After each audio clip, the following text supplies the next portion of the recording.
দেখতে সুন্দর, মুখরোচক এবং জম্মের মজা টাইপের একটা সেমাই রান্না হয়ে গেছে। এখন খেয়ে দেখতে হবে। বিসমিল্লাহির রহমানির রহিম।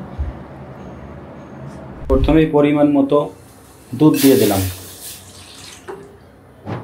গুঁড়ো দুধ দিয়ে দিলাম 1 চামচের মতো, সাদা চিনি দিয়ে দিলাম, কিশমিশ দিয়ে দিলাম, এলাচি একটা, দারচিনি একটা, লবণ দিয়ে দিলাম। এখন দুধটা মোটামুটি আউটাইয়ে নেব। আউটাই এসে যে মুখ দেশে গ্রামের দেশে এটারে দুধ জাল দেওয়ানের কয় আউটেন নিয়ে, এই জন্য মুই আউটেন নিয়ে কইছি। স্বাদ করতে হইলে দুধটারে ভালো করে মনে করেন জাল দিতে হইবে। জাল দেওয়ার পরে এটার মধ্যে প্রয়োজনীয় জিনিসপাতি দিয়া সুস্বাদু একটা নাস্তা সেমাই বানাইতে হইবে। 100 গ্রাম পরিমাণ সেমাই এখানে আছে, আমি এইটা এখন দিয়ে দেবো এটার মধ্যে। এই যে সুন্দর সেমাই রান্না হয়ে গেছে, দেখতে সুন্দর, মুখরোচক এবং সুস্বাদু।